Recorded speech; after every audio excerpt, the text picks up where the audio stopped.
Well, good morning. Another absolutely beautiful morning. We're gonna head up, fire up the cleaner. We got to clean out the one bottom screen. It's a little too small. It's a triangle one.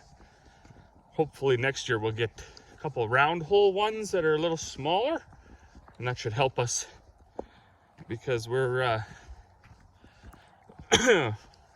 we're not able to run the wheat through all that fast with this configuration of screens and still do a good job. Lucky for us, we're not in a race with anybody, so doesn't really matter all that much. Drying up pretty good around here. It'd be nice to be able to get these holes filled in, maybe at some point. So here we are at the cleaner. Easy enough to get these screens out. You just gotta take this wing nut, that's gone anyways. Must have fell out, or maybe Dad never put it back in. Anyways, there was a bolt there, nut, and then you just slide the screens out and clean them off, and then same up top for that deck, same thing. So I'll get them out and then show you how they blank off a little bit. So you see, if you don't have the right size or say the right configuration, after a while it gets plugged up a little bit, and then your capacity or your efficiency goes kind of out the window. That all backed right off too, so that's not even hammering. That's probably why it's not clean. Anyways, we'll adjust that once we get rolling. But the bottom one, I think they used to call these buckwheat screens. You see, it, maybe you can't see from that side. Anyways, it's more plugged up than it should be. So we just clean those out every couple hours. Not a big deal. And then get back to cleaning. Well, good evening. We're standing in the door of the shop here because, well, we were making feed today. We got, that's 2 tons between 3 bags. 3, 4, 5, 6 or 7 tons made today, which was good because it's Sunday. I try not to work too hard on the Sundays. Plus I bagged up another 3 tons of rolled barley. Had a few totes of molasses go out today. Was doing a little bit of work in the feed shed over there. We're trying to figure out how to build our shelves. I'm no carpenter, I'm no architect, no designer, no nothing. I have no foresight when it comes to that kind of stuff. But we got to do something different because we're getting overwhelmed with stuff. I still haven't put these guards back on the 4440 yet because I wanted to see if I could figure out where the coolant was coming from. I changed the oil, topped it up with coolant, and it's been running flawlessly. So I guess there was no leaks. Maybe it did actually just overheat a few days ago. We did finish up the wheat cleaning. So I had this auger down here. I was going to blow it all out with air, clean it out. But Saturday it snowed, and it snowed hard. We got like 5 inches of snow on Saturday. Of course, you can see it's all gone now. I'll put a picture in here.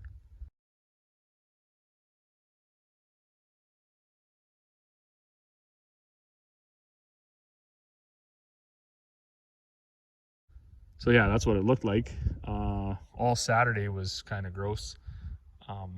But Sunday's been nice. Buddy and I, we took off into the bush with his pellet gun. He got one for his birthday. And that's kind of a whole nother level of frustration and discussion, I guess. Might be able to talk about it now because I got nothing else to show you. So all this stuff that's made overseas, and I hate to use the word, well, it's made in China, so it's junk, because I don't believe that's the case. I think that there are things made in China that are priced accordingly, that are very good quality. I believe this go-kart here probably was totally manufactured and all the components were probably made in China.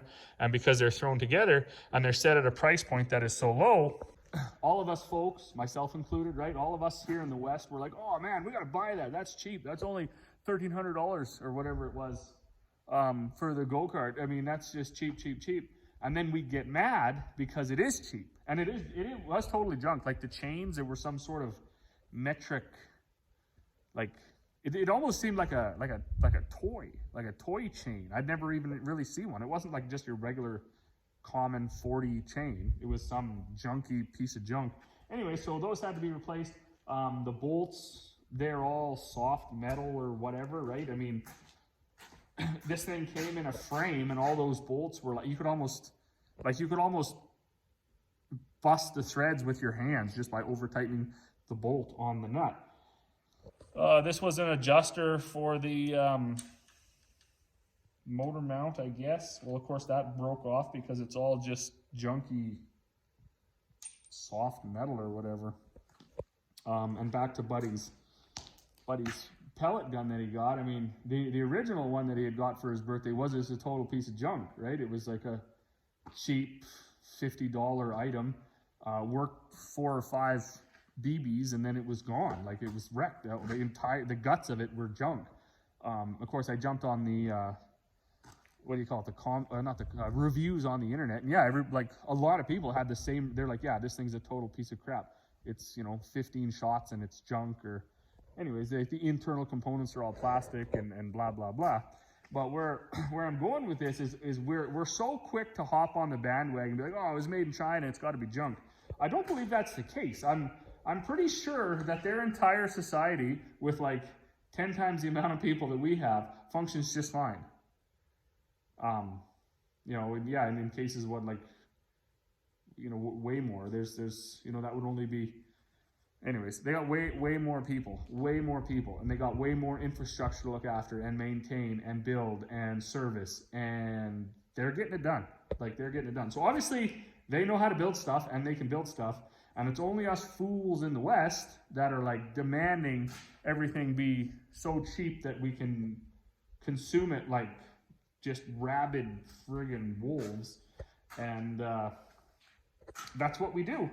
We consume, we demand it be available, we demand it be cheap, like affordable, and with that comes like just a beyond atrocious quality control and quality level.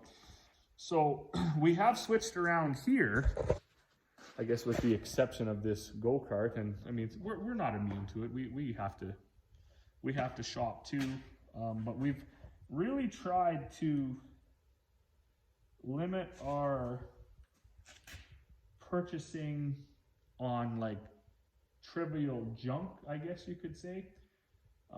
So if we're going to do something, we are going to research it, and we are going to try to find a decent quality brand of product for whatever it is that we're doing. And then we weigh out the options of if we want to get serious into this.